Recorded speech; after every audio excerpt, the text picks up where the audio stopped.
lot of people here we saw at other events that we did with Busy in LA and in New York. It's great to see some of y'all for the second time, and even better to see some of y'all for the third time. Shout out to Beats Music Classic. Who else is there the third time? Yeah, who went to all of them? I know ER. I saw you at 2. I see you around a lot of stuff, man. So anyway, thank you all for coming out. This illustrious panel of gentlemen here. We're minus one right now, but he's on the way. Everybody, raise your hand if you know about Busy Works Beats. Hey. Oh, that's my guy. What's going on, guys? I didn't know you knew me. Hey. So what I'm going to have everybody do, I'm going to have everybody go around the room and just give a brief introduction and tell us about your superpowers and why you're so great and all that good stuff. Awesome. And we can start here and go on down. Well, hey, guys. I guess I'll stand up. No, I'm just playing. Game from BusyWorksBeats.com. Again, my life's goal is to help you elevate. Because when you elevate, I get to elevate. So that's a journey for me. We're learning a lot. You got leaders here. They have tons of wisdom. All I got to say is I'm going to stop wasting my breath so we can deliver more value. So again, trained over 400,000 music producers around the world and counting. And hopefully we reach that million mark soon. So game from BusyWorksBeats.com. Thanks for having me, guys. Yes, sir.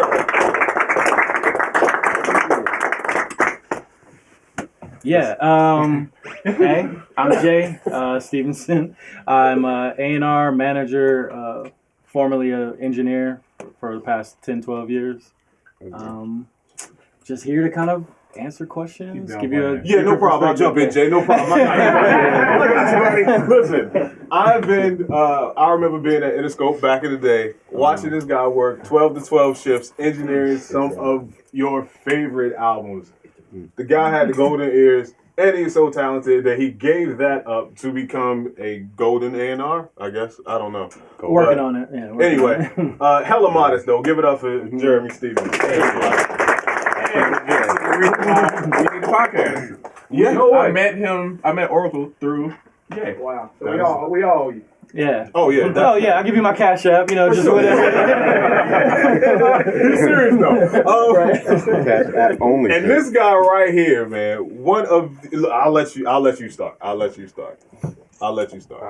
I'm Amon AJ Jackson.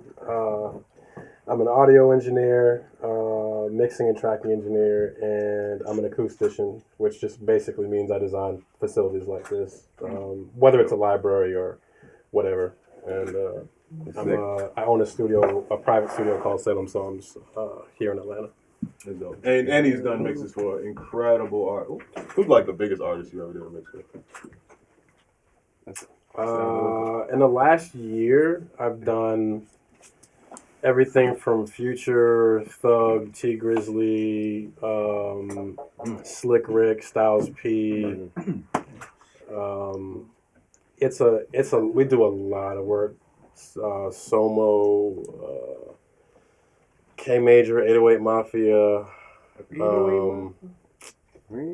yeah, Derez Deshawn. Oh, he got the list. Yeah, it's been a busy year. This year we're really doing it too. So awesome. Give it up, everybody.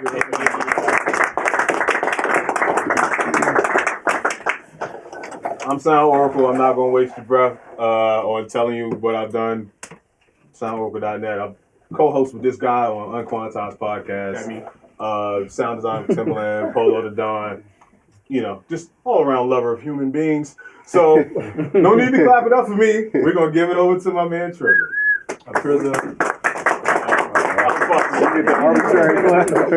I'm the guy always drinking Jameson and talking shit. That's pretty much it.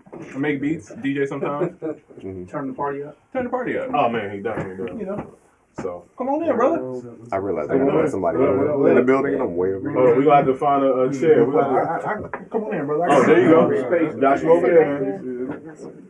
Cool. Bro, I forever have to do Oracle's intros because he never does himself right. No, I don't. Listen, I've been on plenty of panels with this guy, and I'm always like, "Hi, I'm Sound Oracle, and I like music, and that's it." And he always jumps in, and it's like, "No, this guy did this." So that's why. Dude has more Grammy nominations than probably anybody I've met in person. You say, "Oh man, it's like, go ahead. Though. Keep going. Keep on. Hang on too long. I'm in the driver's seat. So. Hilarious. Okay, cool. So listen, we do have. First of all, this is a really loose environment. In case you can't tell, so everybody just kind of get loose a little bit. Loosen up. We're in a classroom style setting, and we're doing a lot of teaching here. But this is like a family vibe. If you got a wing and you're eating it right now, it's all good. There's nothing wrong with that. Don't get no sauce on the computer. Exactly. Good. Watch the Yeezys, okay? So we do have an agenda of a few points that we want to talk about. But most importantly, it's about what you all want to talk about, and it's about fielding your questions. So we're going to start with the things that we had planned first, and then after that, we can open it up to more of a Q&A style. So the first thing on the agenda is, how many producers do we have in here? All right, just want to make sure I'm in the right room. 90%. Okay. And now, how many of you want to get major placements? Oh. Everybody, right? Yeah, me too. So one of the first things we're going to talk about is how to get placements and also how to get opportunities. And I guess before we really get into the science and the technical aspect of it, I'm going to throw my 2 cents in. I know these gentlemen have a lot to say about it. But my 2 cents is you have to have the right mindset. Before you work on finding the right people and the right situations and artists, you have to have the right mindset. I talk to a lot of producers, and people want to get placements, but it's a doubtful mindset because it can honestly be exhausting, just trying to really figure it out. But it's a quote from Michael Jordan. Michael Jordan said he never thought about missing a shot because all of his focus was strictly on making the shot. And that is the type of mindset that you have to get, because there is a sea of people and there are a million ways to get in. But the thing is, you have to try each and every way, and you will get exhausted. But you have to maintain a positive mindset and also to be logical. The next step I have before, and I think I'm gonna pass this to Jay because he is an A&R, so he's definitely the guy you want to talk to about this. But a mistake that I see a lot of producers making is that after years of trying the same thing and it doesn't work, more people just double down on what doesn't work under the guise of try harder. The goal should be to try different. You know what I mean? Because people will DM managers and DM people, and you've been doing it for 2-3 years, and you're not really getting anywhere with it. And the thing is, because you have to try differently. You have to go in the opposite direction sometimes. Maybe you got to DM less and start doing something else more. So keep that in mind. Keep an open mind. Keep a positive mindset when you're seeking these opportunities. And some of the main people that you want to talk to that can really get you popping and shaking in the industry is, I said popping and shaking, are A&Rs. So I guess, Jay, I want to ask you, man, if I'm a producer and I got dope beats, like, what's the best way, like, to approach, like, how should I approach you? So part of what he was saying, I agree with. I think over the last couple of years, the best advice I can give anyone is like balance, like in your personal life, your professional life. Like he said, doing the same thing over and over again and expecting like, varying results, or like, oh, I'm going to get placements. Like I'm just going to DM random niggas on Twitter, Instagram. It's like that works, but in conjunction with other stuff, like, writing emails. That's one huge thing that I have is that I'm probably different than a lot of A&Rs to the fact that even if you lack professionalism, I don't care. Like, I'll still read your emails without a subject line. I'll still read your emails without like a body in it. Like, you're not describing like what it is you're sending for or who you are. If you're managed, you're unpublished. I read everything. I listen to everything. But I would say I'm like a rarity because most guys expect you to put a subject line to whom it may concern, how you came across their contact information, whatever. So like I said, I preach balance. Like, you can have the hunger and like the tenacity and say, man, I'm just going to hit this person up every single day. But also you have to know too, is like people get tight. Like people get annoyed by, the smallest things. And there's some guys who are really entitled in the positions that they're in. And then you have people like me who it doesn't bother me. Like you can hit me on Instagram. I found records that I've placed on major albums from snippets on Instagram. People just cold emailing me, cold calling me, which I would say do not do to anybody. Never just pick up a phone and call anyone and I got beats, or I got this song, or I got this artist. Stick to email, stick to DMs. I've even seen it where people hit me in my comments. on my Instagram and say, yo, I've got this or whatever, and I'm just like, yo, bro, send it over. Here's my email. My email's in my bio. You know, send me stuff and I'll listen to it. Sometimes I try to get back to everybody, but sometimes at a point it kind of gets hard, you know, like hundreds of emails. And I think anyone who's expecting like a super prompt response, like you're kidding yourself, but just balance it out. Like, you know, do more than one thing. Don't just sit on the internet all day, like, you know, tweeting people, Instagramming like comments. Do enough of that, but at the same time, like you got to hit the streets, like you got to get out and touch people. I think this is one of the things where these work so well is like you actually get to talk to somebody face to face and kind of like I can put a face to the name kind of thing. So like if you hit me later on Instagram, I'll be like, oh yeah, I checked you out at the thing, such and such, whatever.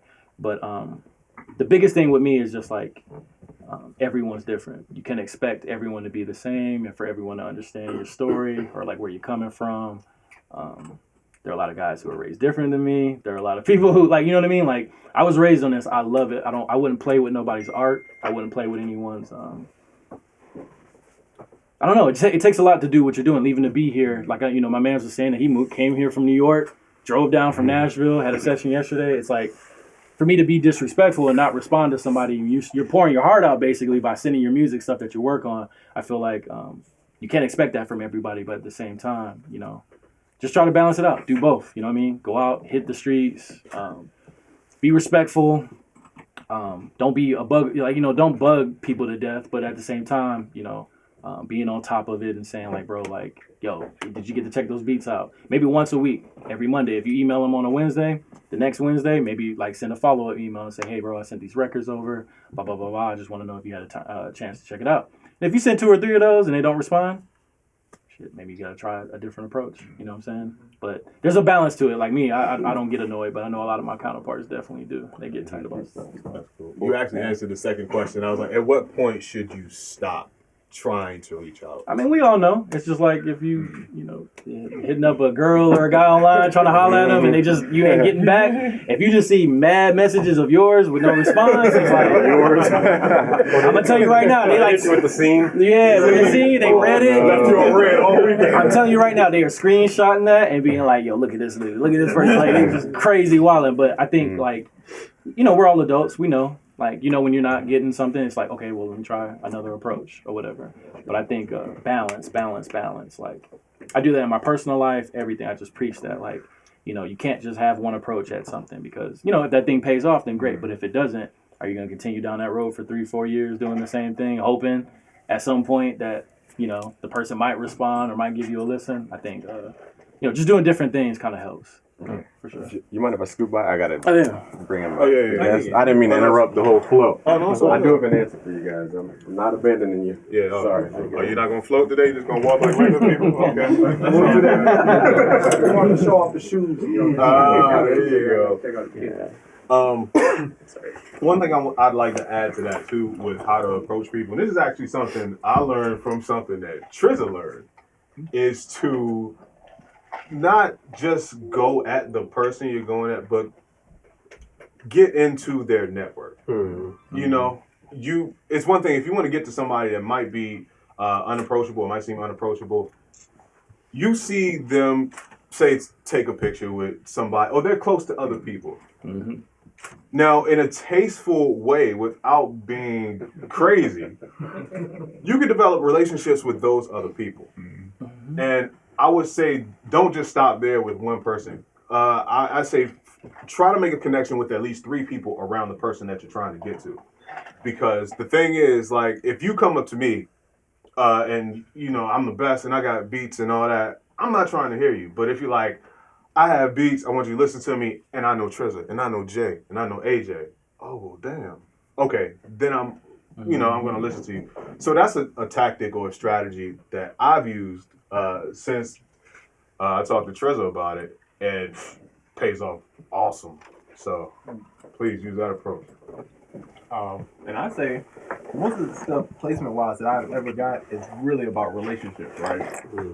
Like Jay, for example, has been a big mentor for me as far as production. Taught me a lot. I worked in this studio actually for years, learned a lot. Oracle taught me a lot, and it'd be opportunities where Oracle would be like, "Oh, I got this situation. You got records for this," or Jay will hit me like, "I'm working on this. You got anything for this?"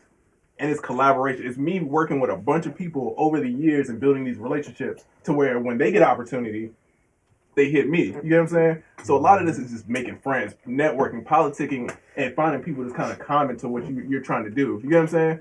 It's easy to do stuff online and just upload stuff, and it'll get you a certain point. But like for Busy, for example, Busy just pulled up. He shows up. You get what I'm saying? At every event we've had, Busy showed up. That's why he gets the different looks that he gets, because he's actually networking. He's shaking hands. He's pulling up. He's an internet guy, but he's actually in the field doing what he needs to do. And like Jay was saying, it's a balance. You can't just make beats all day, because then you're just going to have a hard drive full of beats. You know what I'm saying? And what you going to do with them? Nobody thinks about what do I do with them afterwards? Where does this go to? Who do I need to send this to? And if you think about a business, most of the time they spend most of the time in sales. If you have a business, right? Sales is almost the most important. And then the product, I mean, the product's important. You want a good product, but the sales is what everybody cares about. So I just feel like a lot of people make beats and don't have no sales idea whatsoever. You know what I mean? This is like a McDonald's and they got the assembly line, but ain't nobody in the drive-thru. You know what I mean? It's like, yeah, what is going on?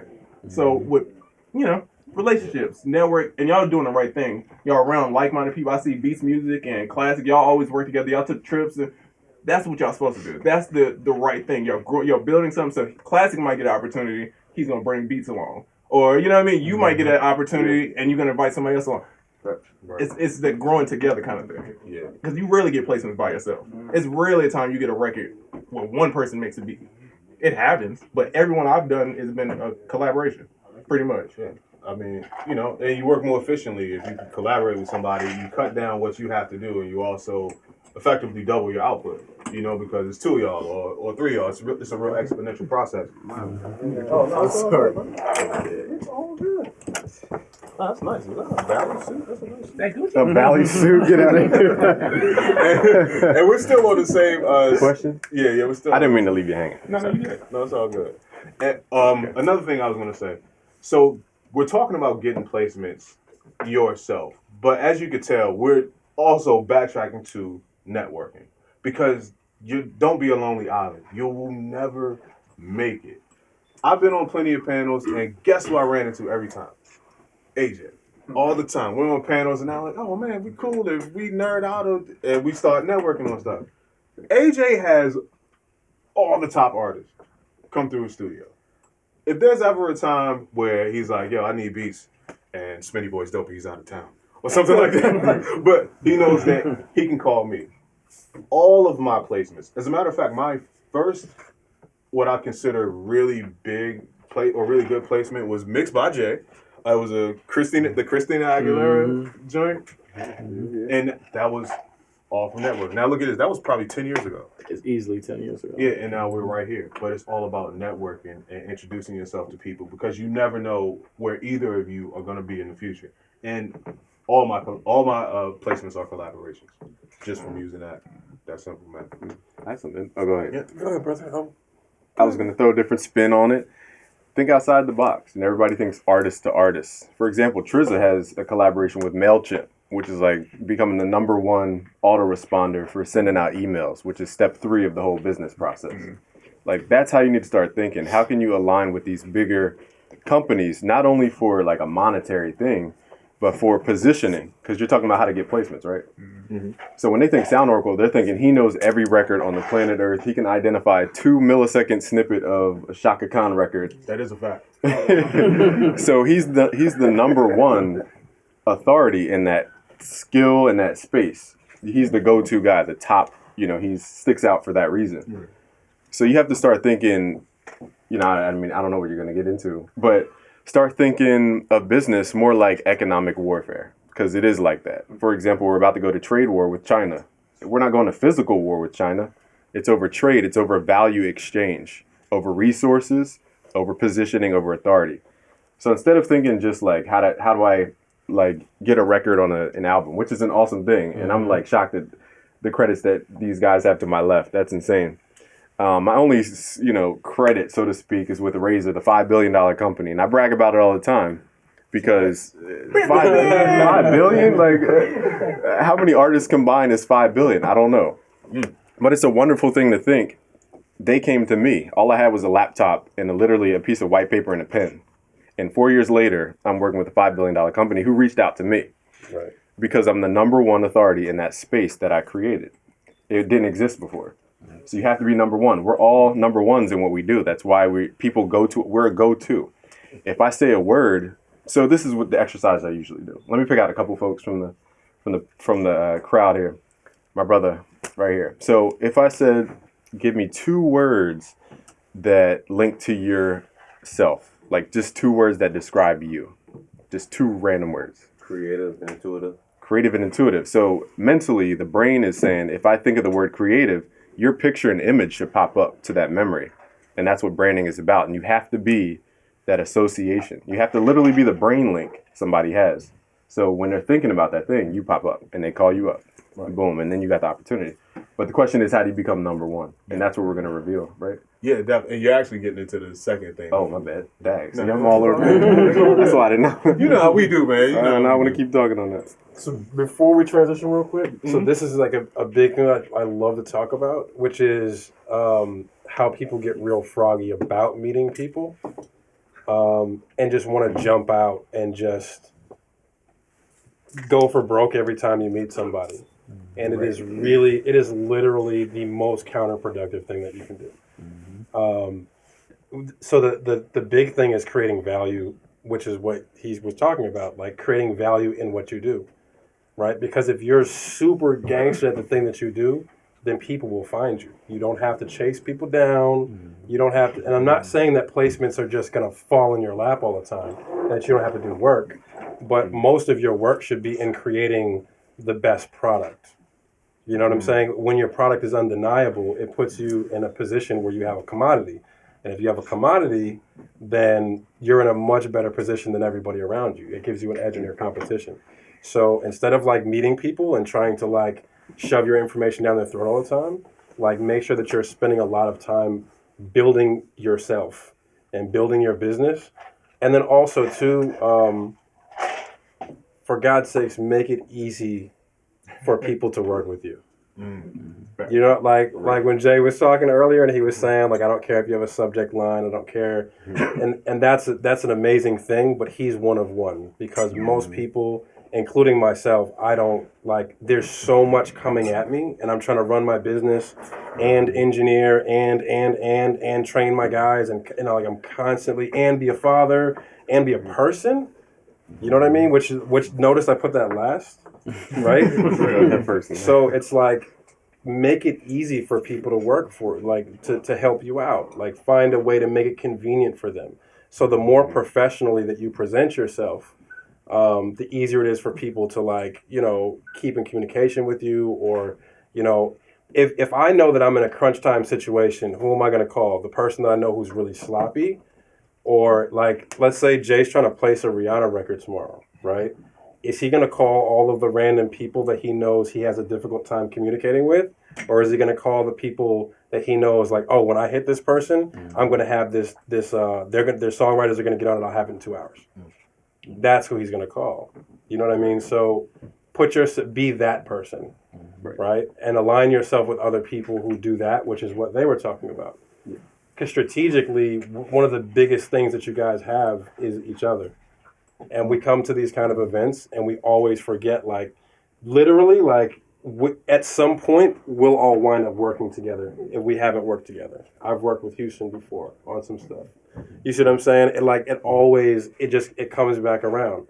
You know, so, like, if you guys are all trying to come up, then while you're trying to come up, leverage each other's talents. If one person's great at playing the sax and one person is great at drums and one person is great at film and one person is great at, well, you know, use each other's talents to come up with something and just treat each other with mutual respect. And then, you know, most of the plays that I get, like on major records, come from people that I built relationships with years ago, you know? So true. I guess before we move to the next question, does anybody have questions about that? No, I have an extension on that. Because he made a really good point. Like, by all means, extend. Especially when in the service industry, like the modeling industry, for example, I have Ayana with me. That's who I had to go get just now. And if a model is not easy to work with, I'm never going to call her ever again. Like, ever. Like, if she gives a problem, we don't work with them again. And now you not only burnt that bridge, we're influential people, so we tell our friends not to hire that person. Now you just burnt like 30 bridges because you didn't want to go the extra mile, it's called. So, like, something to study is called Napoleon Hill, The Law of Success. WJ, whatever you call him, DJ. This is BJ, that's DJ. Jay over there, we study this stuff, and there's so many principles to success that you have to embody. That's what you were talking about, building character. You have to, like, build the pyramid brick by brick until you get to the top, and that's all the hidden stuff that we've developed we're going to share with you. But again, it's a process. It's not going to be like overnight. It's not going to be a lottery ticket. Yeah. So I didn't mean to keep talking, but no, that was great. And if you notice, we didn't talk about kicks, snares, hi-hats, anything. When people think about placements and stuff, they're like, oh, I got to get my beats on point, and my beats are cool, and I need an email address, and boom, I'm on. This is the foundation. If you don't have these things together, it doesn't matter how nice you are with the beats. It doesn't matter what you have on your hard drive. You're not going to make it. Mm-hmm. So I had another thing. I forgot to say this earlier. Oh, man, let's go. The definition of placement is to be placed. So in order to be placed, you have to know a person who places people in those positions. And again, you have to be top of mind. So that's all it is. And I think when people think of placement, they just think of like, I'm gonna get on Rihanna's album or Drake's album, right? But like we were just talking about, like I did the MailChimp thing because it was a look, right? They hit me like, oh, we want to do a commercial about you being a producer and you being an entrepreneur. To me, it's about momentum, right? Mm-hmm.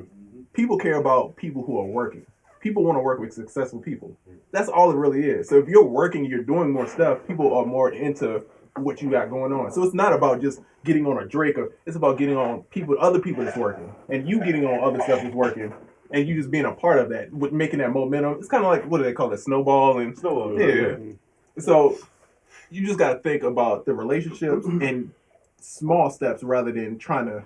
Everybody's like, oh, I'm gonna get on Rihanna.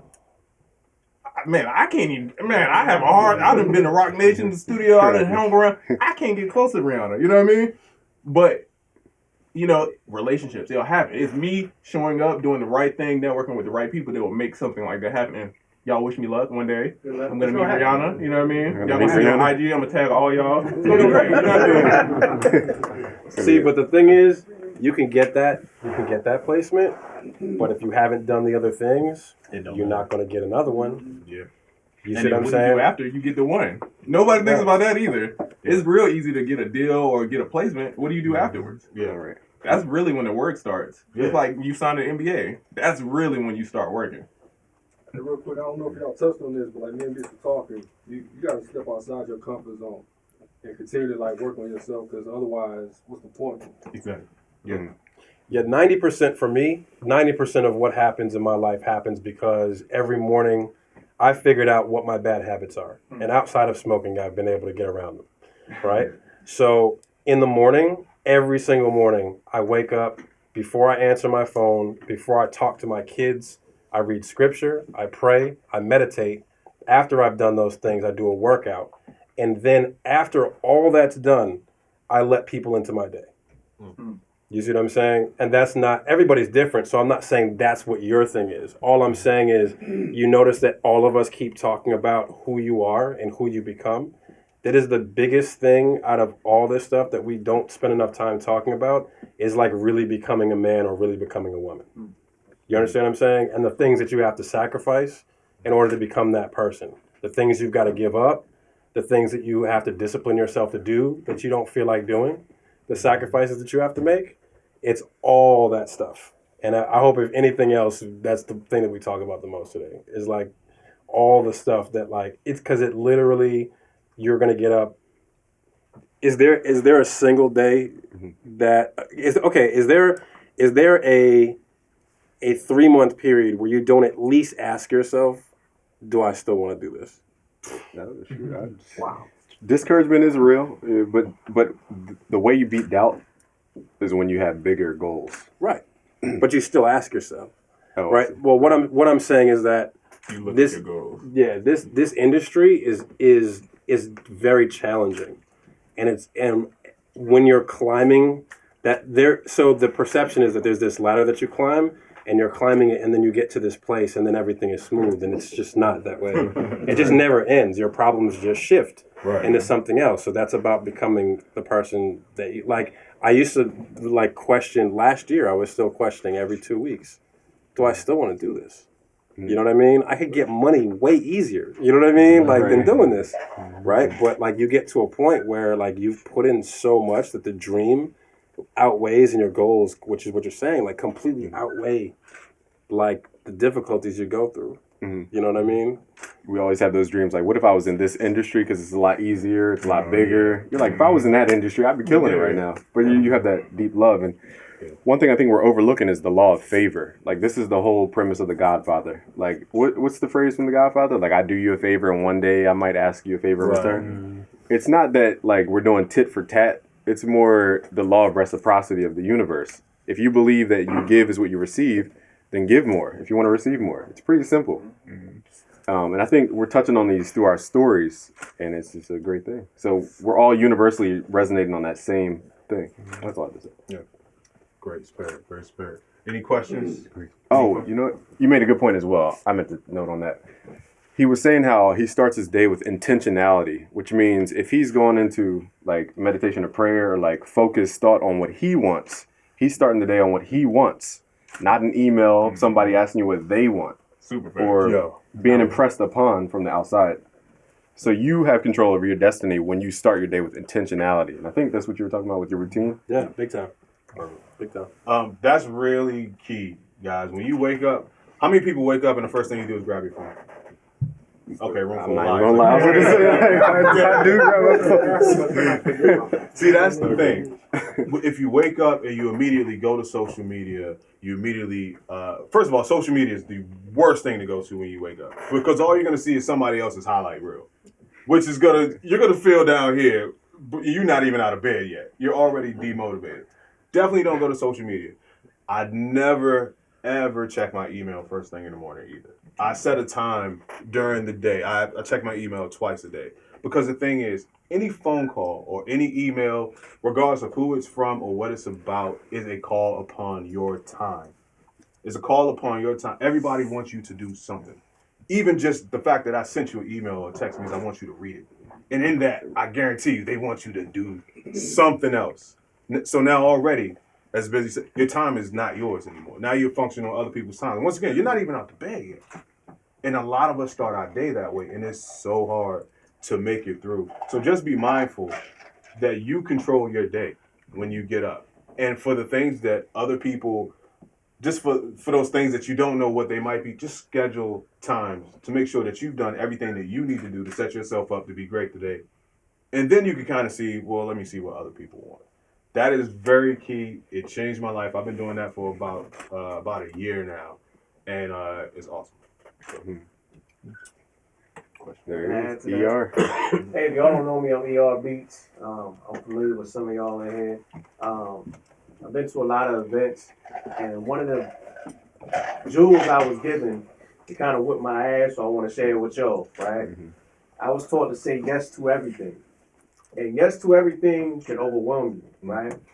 So what they're talking about, taking time for yourself and making sure that you're in the right place, in the right frame of mind to even do your things daily, that's very important, because before you know it, you made a commitment to something. You may not be able to live up to that commitment. And meanwhile, this person may have other connections to people and they're like, hey, that's not a hard worker.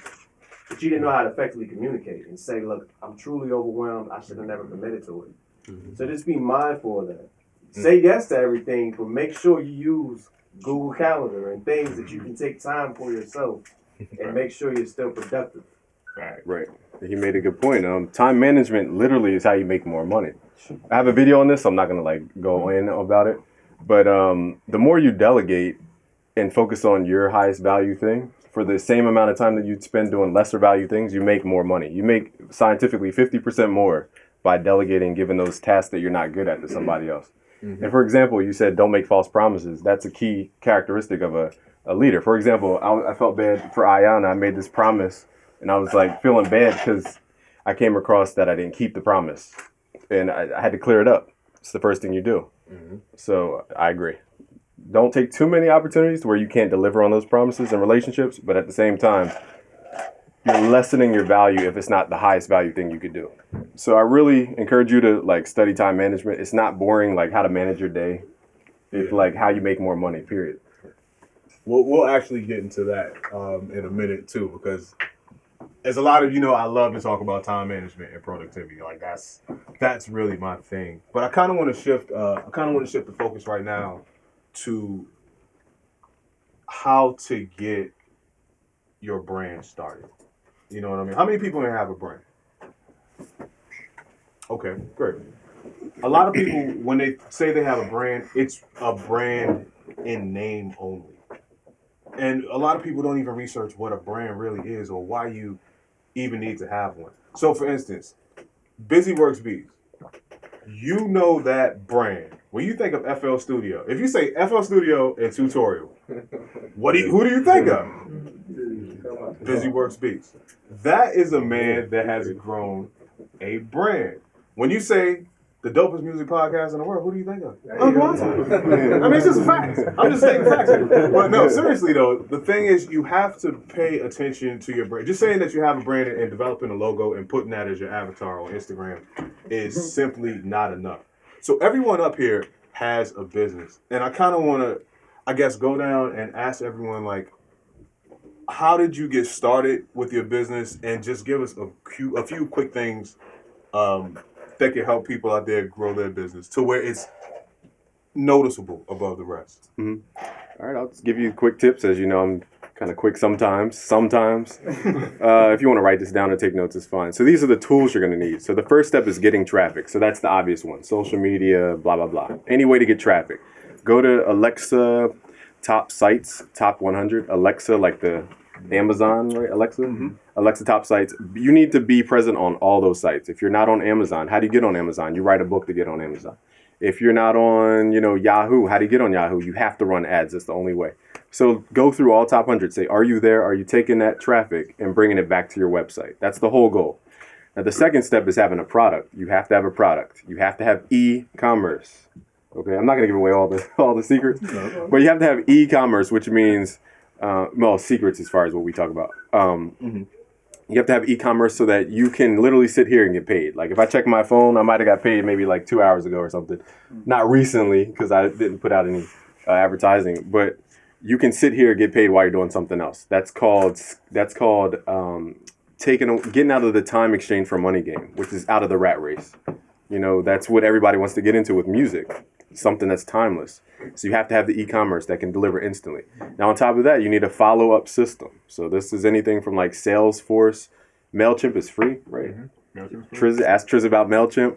MailChimp is free. I suggest that because you get up to 2,000 contacts and 2,000 emails per month. What that means is for the 1,000 people you talk to in the beginning, you convert 10%. Now you have 100 people who bought a product. Now out of those 100 people, you get them on an email list. And now you keep talking to those 100 people, adding more and more external value to that relationship. Now they grow to 10 times the worth as a customer. So for that $1 you spent and investing that energy to build that up, now that $1 is now worth $10. And it's not a selfish thing. And Sergio has some points. What's going on? Well, no, it makes sense because ever since I've seen you get on MailChimp, right, I get more emails.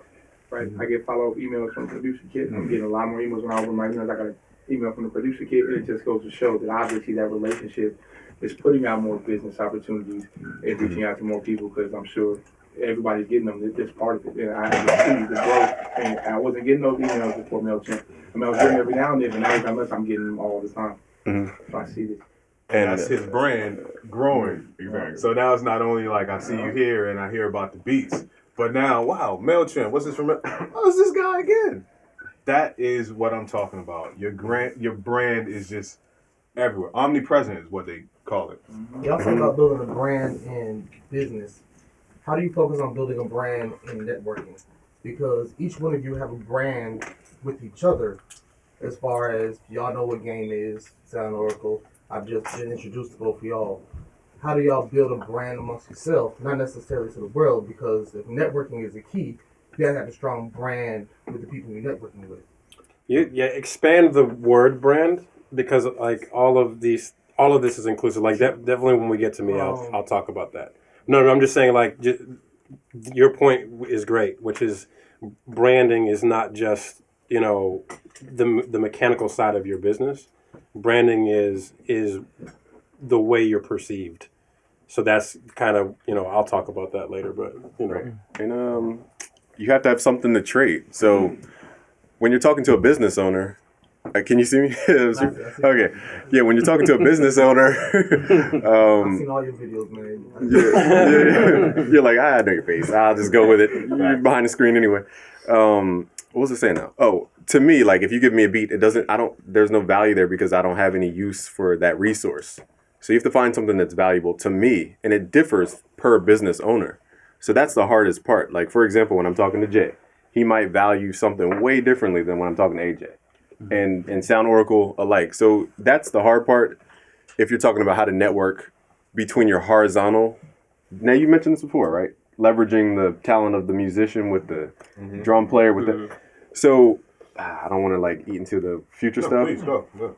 But think of it like there's vertical relationships, which are me and Razer. Like they're a $5 billion company. I'm nowhere near them.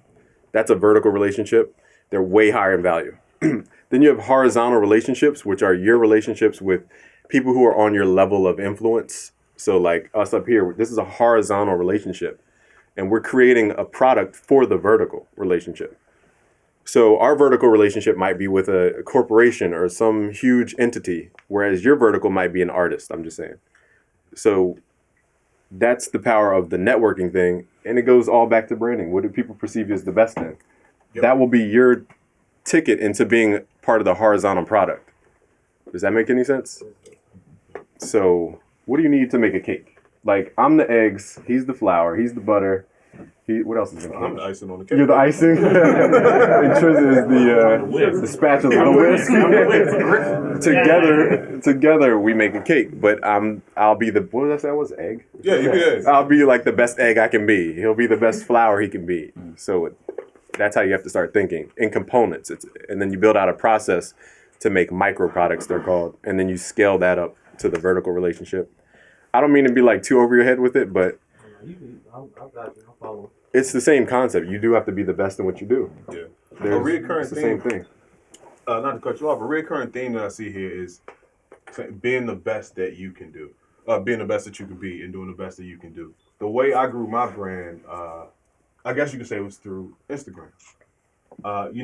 Thanks to Trizza, once again, because I was home making beats and doing all types of stuff that I didn't know if other people were doing it or not. Then Trizza was like, oh, people need to see this. Like, you're doing some crazy stuff. So I'm like, okay, I'll try it out. So I did a video, and it got this crazy reaction. So naturally, I doubled down. I do another one and another one. I do them on a consistent basis. Now I'm known for doing that one thing. Oh, it's the guy that makes the beats, has the crazy setup and plays things at multiple times and all that type of stuff. But I'm known for that one thing. And now when you think of my brand, that's what you think of. And since I was able to position myself to be known for being good at one thing, once I got the eyes and the audiences, I was able to show that I can do different things. Because people like the fact that I could make beats and it looked real cool online. They had no idea I was a sound designer. I was already sound designer for Timberland for like 7 years. But now because I got the eyes, now I could bring them in this direction. I could bring them in that direction. But the smartest thing that I ever did, because these were things I've been doing for 10 years before I was able to do that, is because I became known for doing one thing really well first. So that's the approach I took. And shout out to him for going from 269 followers to what you at now? Like 56,000, something like that. Yeah, I literally watched him go from 269, and we had the conversation, and then he just turned up, went crazy. Yep. That is wild. What you got, brother? I don't know. I'm learning a lot, like listening to everybody talk. I think more where I'm at is like I'm so focused, like streamlined, one kind of like track minded on things, like on records and artists. And I don't know how that applies to branding. When I think of branding, I think of my reputation, and I think about how I've gotten in front of some people. It's always through word of mouth. So whether it's at the beginning, Jay was a really good intern, shows up on time, always got my food orders correct. Didn't mind staying late. Trying to create value for someone else has always been my thing. It's like, how do I help you? If I help you, then in some turn, in some way, hopefully it comes back to me. But like, you know, your reputation precedes you. Like, you know, you think about branding, it's the same thing. Like what people think about you, what people say about your work. Like, damn, Jay's cool, Jay's fast, Jay's quiet. You know, he doesn't talk a whole lot, but like he mixes while he's tracking. And then that gets to one person, it gets to another person. The person who actually owns this room, Keith, I got to him through a friend of mine who saw me engineer. He's an engineer too. And he said, yo, you're dope. They're looking for someone to work at Hitland. He told Keith. I kind of like auditioned for Keith, and anyone who knows Keith, he's like super wild. Like he's from Chicago, he's super like talks fast, and it was just a lot being from like, you know, I'm from Southern Georgia, so it was a lot kind of like being around him at first. But I just did the work, you know. And he was like, "Yo, you're dope. You should come, you know, work for Usher's little brother. You know, he's a producer. He's looking for an engineer. I mean, his brother." Kind of the same thing, like, damn, Jay's dope. You'll like him. He's quiet. You know, he kind of fits your personality type, and so on and so forth. I worked for him long enough. I started tracking his brother. His brother's like, damn, you're dope. I need an engineer. I'm about to work on my, you know, album Post Confessions. I end up recording and doing the whole thing. And it's just like your reputation is really like, man, just do the work. Just do the work. Like, that's a branding. If your beats are hard, I mean, it kind of sells itself. Like, you know what I'm saying? Sometimes it's really about like trying to get it in front of the right person. But at the end of the day, to me, it's like, the bricks and mortar things are like just being dope at what you do, being a good person, being punctual. Like, I think you'll be surprised at far. Like, I think so much of this shit is like social media. They're telling you like, what's the guy? Gary Vee. Like, it's all these things. I feel like people focus on the back end of shit sometimes too much that you forget like it all starts with like art is subjective. What I think is trash, he might think is fire. What he thinks is amazing could be kind of like mediocre to me. But it's just about like working at your craft, being dope, being dependable, just being good in whatever space you occupy, like trying to be the best at it. And then hopefully do networking or whatever, social media, like posting videos. At the same time, when he was telling him about that stuff, I watched his followers grow. And it's like working in the studio with him, he was like the best kept secret. Like Polo knew about him, Tim knew about him, Dre knew about him, but no one outside that circle. When he fixed it in his mind that he wanted to expand his network, taking Triz's advice and going on Instagram, like, you know, we all knew he was dope. Like, our small inner circle of people knew, like, he was creating these sounds or these loops and stuff for all these producers. But, you know, it all starts with the work. Like, he's got to be dope for even any of that other shit to matter, you know? Like, it just starts there. So, with me, you know, your reputation is everything. Like, the minute someone starts calling you an asshole, you know, behind the scenes, like, you know, he's overrated or all that stuff, you know, those are just opinions. But I mean, if you do the work, it kind of like speaks for itself. So I might not have all like the buzzwords, kind of like terminology and stuff, but I think like if you just kind of focus on being dope, how to get better, you know, focusing on your craft, researching. What I feel like a lot of us kind of like forget too, it's like, you know, there's so much stuff that's contained in books. You know, I didn't have a lot of access when I was shifting out of being an engineer to wanting to do A&R. So I interned again. You know, I interned as an engineer for 2 years.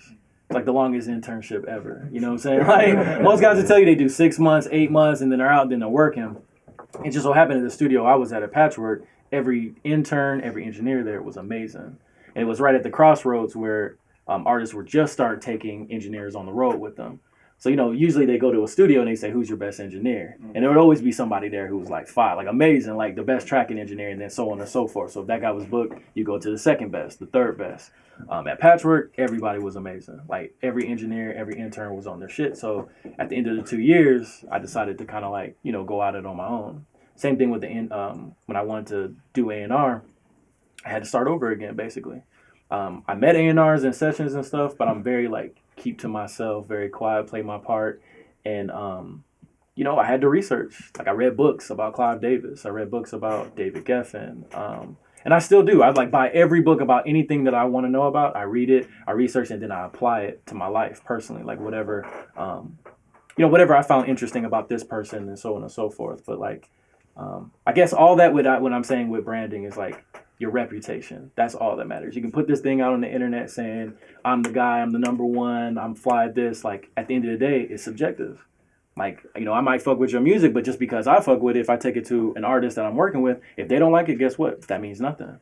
I can't talk my way into, you know, it's like Inception. I can't make you think something's dope if it ain't really dope, you know what I'm saying? Or if it's to you. So it's just like, working on your reputation, to me, leads to all those, the things about branding. These guys know it better than I do. All I know is like focusing on the work and how to be dope at that. I would say you have it more down like naturally, just naturally by character. Maybe. I think there's a lot of people that are a lot louder than me at what they do, and I respect it. I think that shit is like a skill set to be able to talk about yourself in a way where it's not off-putting to other people. I have a hard time with it personally, but I think what I lack in those elements, I just make for it on the back end. Like, man, the work is dope. Like, when people talk about, I love that shit is coming back to Atlanta and that people are like trying to invest back into the industry again and putting up offices. But I get so many calls now about, yo, such and such label is looking for a presence in urban in Atlanta. Some people mention your name. I don't go on the internet, my LinkedIn is trash, my Instagram is barely functional, but it's like, what I'm saying? It's just like, well, I have my reputation to stand on, like people say, you just worked on this record, it's dope, give it a listen, you should holler at them. So, that's my branding is like, I think there will be more opportunities if I were better at certain parts, but I think as long as the work is good, then, it should pay dividends, so. And one characteristic of the law of success from Napoleon Hill is how to be a likable person, and I think Jay has that pretty down pat because you're really easy to like get to know me in real life. He's terrible. Well, at least initially you got to. So that, it takes like 2 milliseconds to be like, oh, he's cool. So that's something you have to build up. Like, how do you describe how to be a likable person? Yeah. But that's a thing. Like, you have to be likable. Period. That is true. One thing too that the word kind of came up a couple of times, but I don't want to gloss over it, is consistency. Not only do you have to be great at something or be the best that you can or be known for something, you have to keep doing that. If Jordan was great in one game, he wouldn't have been Jordan. You can't be a top chef if you only made one bomb meal in your life.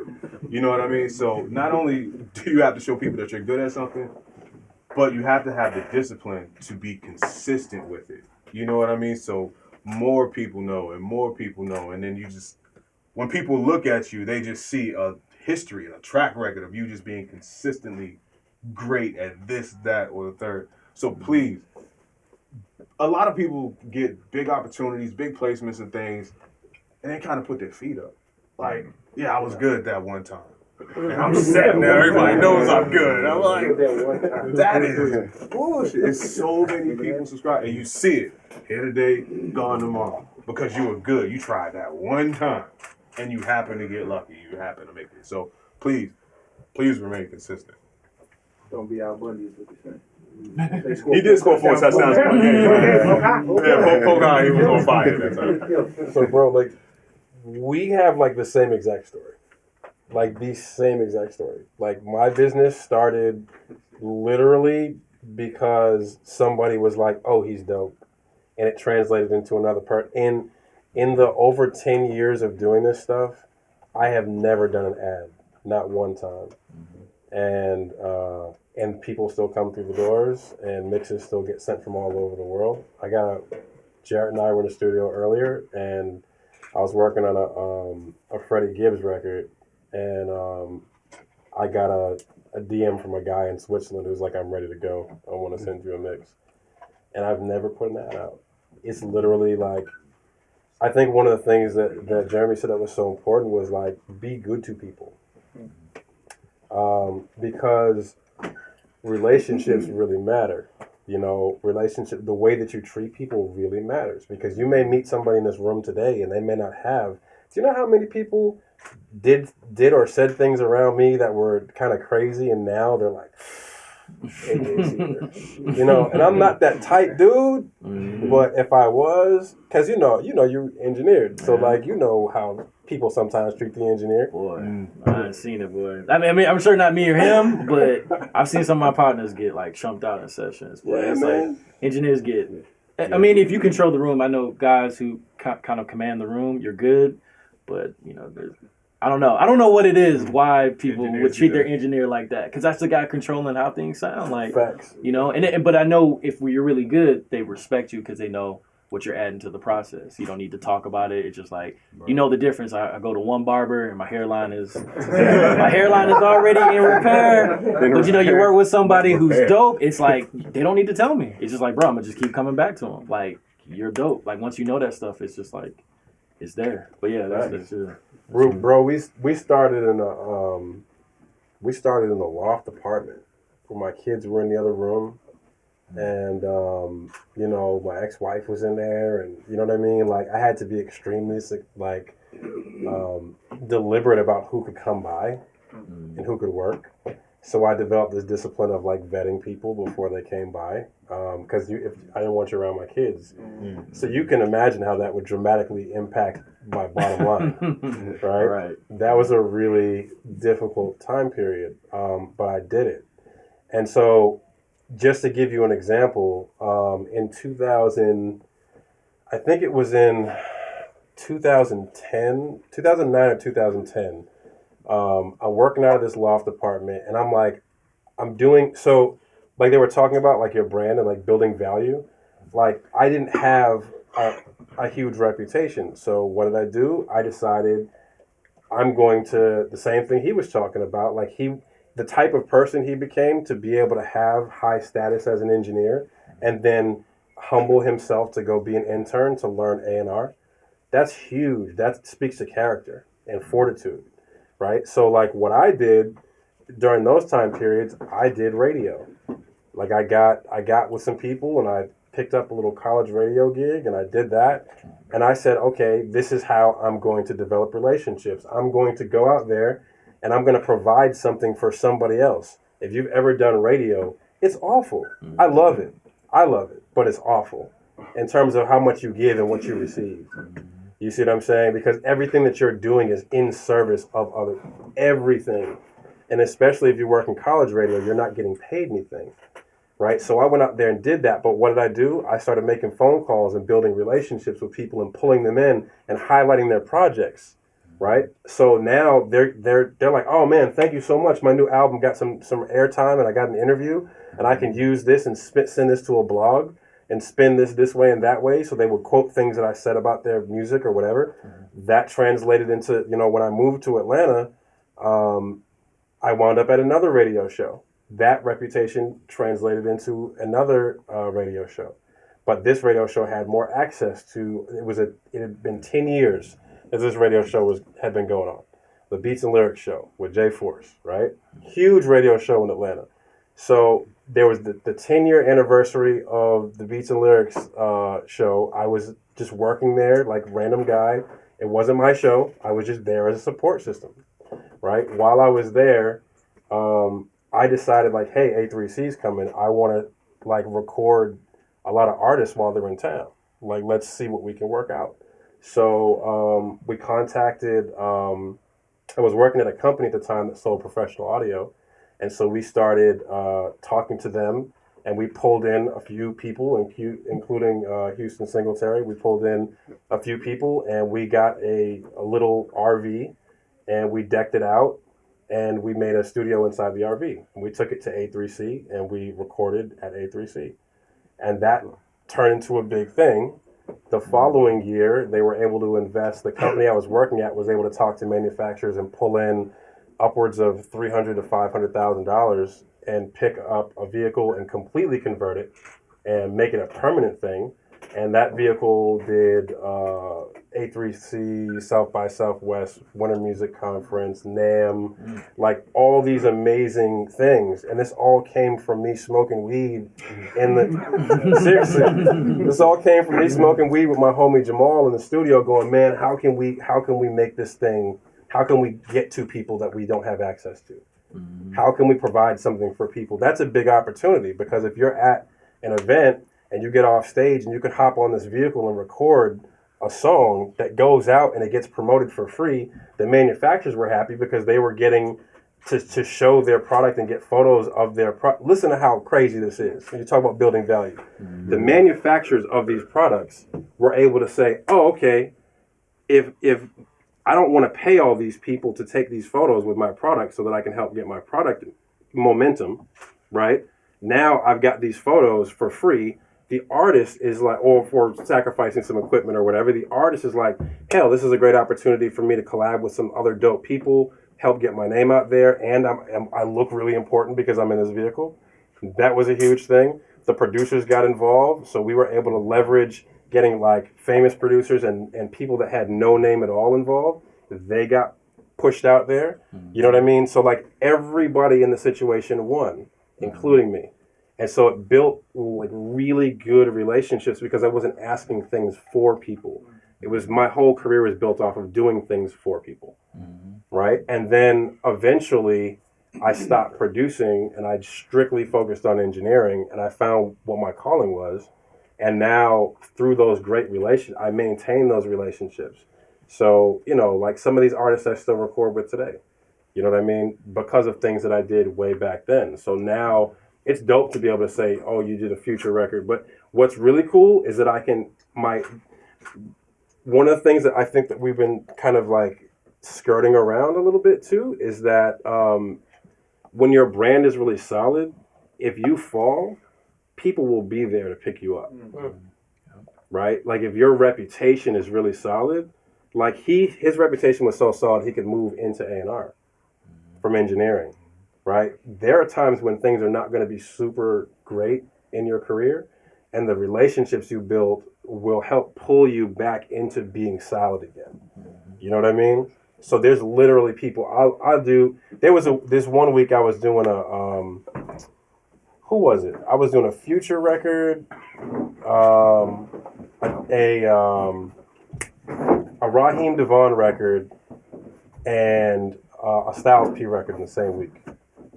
Super fucking weird, right? But that's because my roots in that genre of music were so deep that now that I do a lot of this commercial music, I have those bro, when people come in, this is what they were talking about earlier. When people come into the studio now, it's like they'll see something. Like Illmind came by recently, and the first time we met was in 2011. And when he came by the studio, he was like, "Oh shit, you fuck with this guy, and you fuck with this guy, and you fuck with this guy. These are all my people." So I surrounded him. So even if I didn't have a relationship with him, when he came in, it's like, damn, we're already family.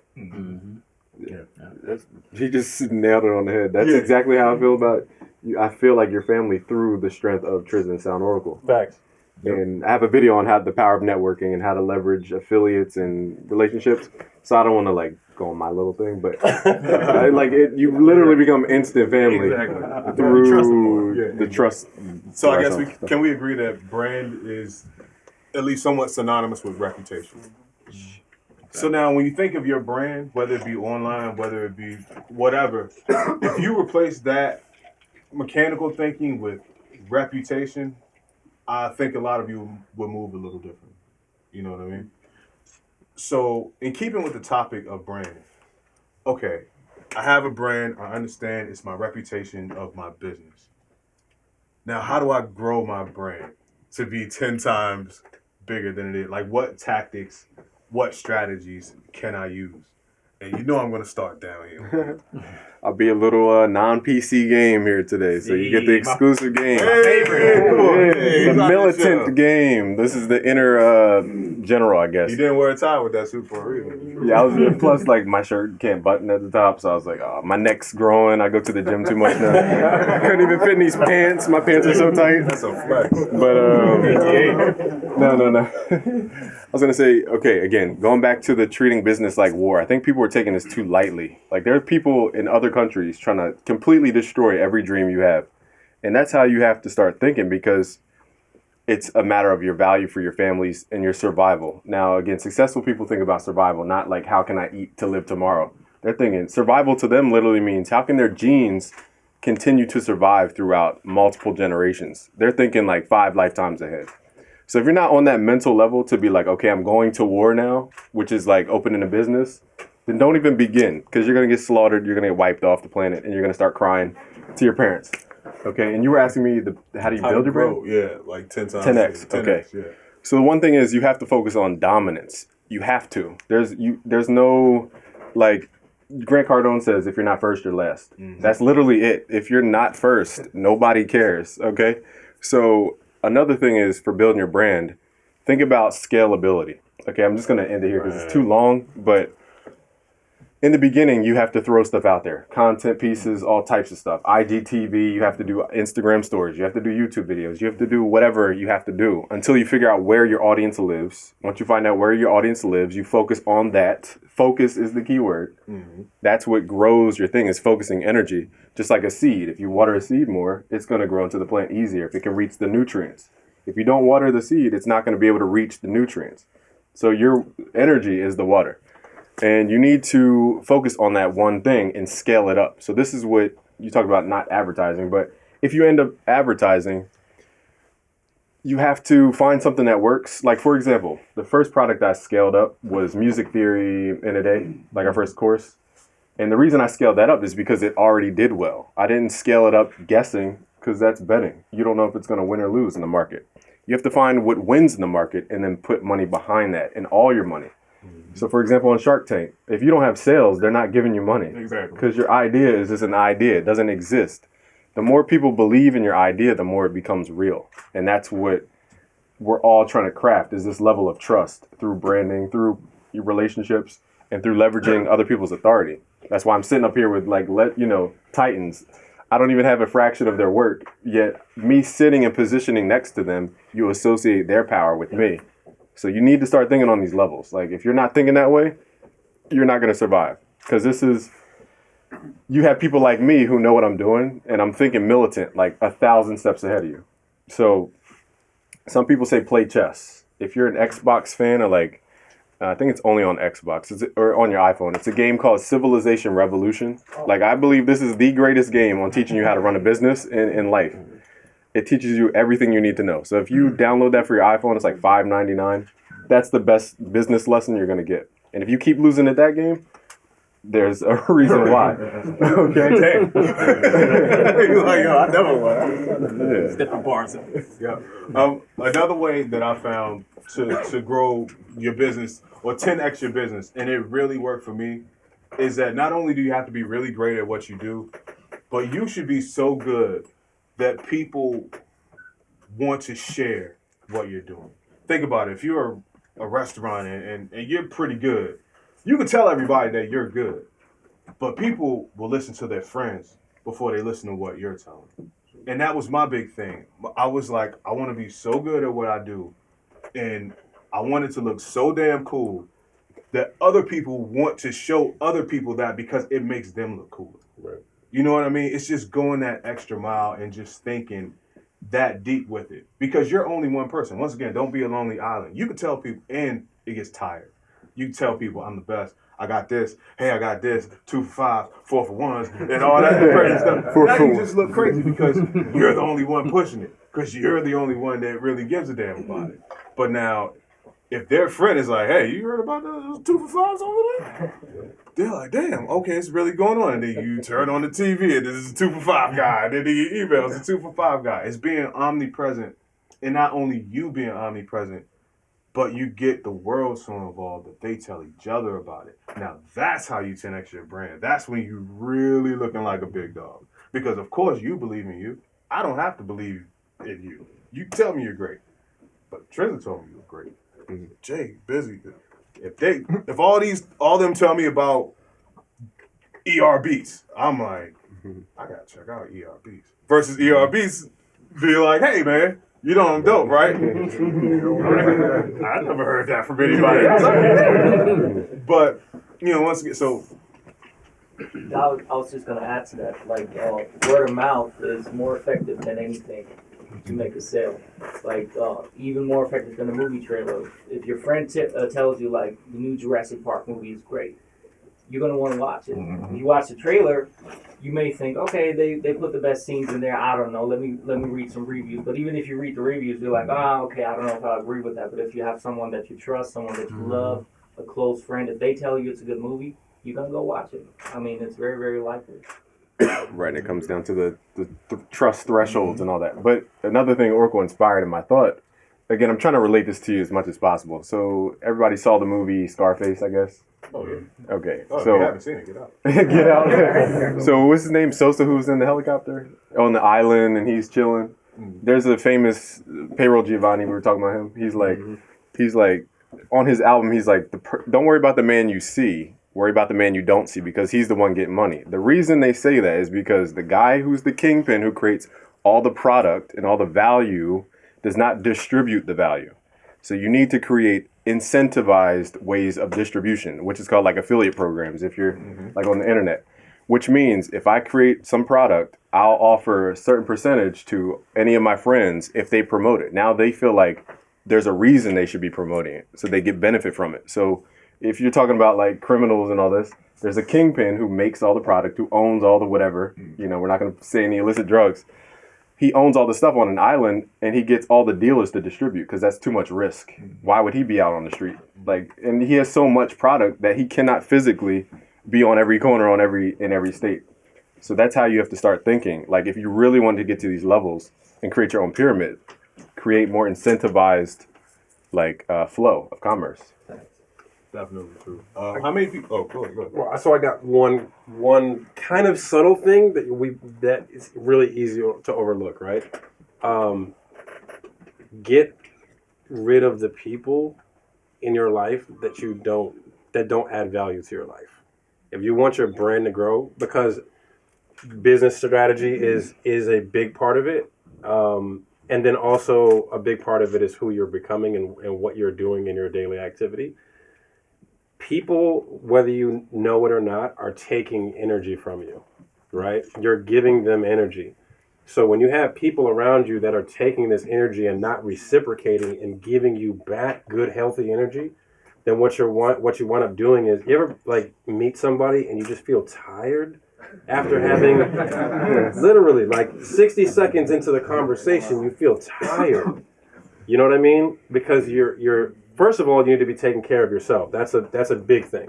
If you don't take care of yourself, you can't take care of other people, right? That's huge. So it's like the people that celebrate you, like celebrate who you are as a person, as opposed to just like mediocrity or something like that along those lines. It's helpful, but most of the people around me don't really. They celebrate when I do something cool, like on the boards. It's like, oh shit, that was dope, you know. But like, most of the people in my life don't necessarily celebrate me. I keep a lot of people in my life that don't agree with me.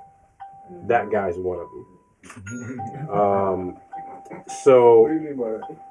Well, said they don't agree with you. Because I feel like if the five of us sit down and have a conversation, what's valuable about us is that we're at a place of maturity enough to communicate without being disrespectful, but to communicate our opinion on something. And what makes us great together in this panel is that we don't have the same perspective. So, like, one of the things that, you know, Busy's talking about a lot of business stuff, and you know what I mean? Like, we're all adding, like, our own individual part to the situation. So I don't do yes men. I don't like those people in my life. But yeah, positive people, definitely. You want people that are going to breathe positivity into your day. And now here's the other big one that we always miss is not only do you need to get rid of people that are dead weight in your life, you also need to remove yourself from the lives of people who you are dead weight to. That's a big one. Because, you know, we talked about the law of reciprocity earlier. Mm-hmm. If you're, not reciprocity, I don't know how you describe it, but like universal law. Law of favor. I'm waiting on your point. Okay, anyway, Okay. So this is the thing. Like, the world is going to give you back what you give it, essentially, right? And so if you're saying, hey, I'm going to remove all this dead weight, that's a great thing for you, right? But you have to start asking yourself, like, am I dead weight to somebody else? Am I taking from people and not giving them anything back? I don't mean, you know, like in business, that's one thing, right? But I'm talking about like when we're talking about building relationships and stuff like that with people, like if you're taking from somebody and you're not giving back, you're actually damaging the relationship long term. It's better for you to let that relationship go until it becomes time for you to be able to mutually benefit each other. That's a huge thing. So like you would just be surprised at the amount of mental focus that you and physical focus that you can put into something when you get rid of all the residual like things on the side in your peripheral view. Like get rid of all that stuff. You don't need it. You know what I mean? You don't need people that are leeching off your energy. You don't need to be leeching off people's energy. You need to be focused on your goal, because every day it gets harder and harder and harder the higher you climb that perceived mountain. You know what I'm saying? So the more weight you can get off and the more you can focus on the goal, the easier it is for you to implement things that these guys are telling you. Yeah. You know what I mean? Because this is all great advice, but if you don't grow as a person and be able to do these kind of things, you're never going to know how to tell somebody no when it's time to say no. Hey, you're taking advantage of me. No. You know what I mean? You don't have to say you're taking advantage of me, but there are moments in business where you're going to say, this is not a good deal, right? But if you don't learn how to shed dead weight, you're never going to be able to say, no, I'm not going to do that. Come back to me when the bag is right. That's a fact. You know what I mean? Yeah, that is true. And I think that's a good point that you make about removing dead weight. And a lot of that, sometimes people can seem, just because of their position, they can seem like they're someone that you're going to always need around.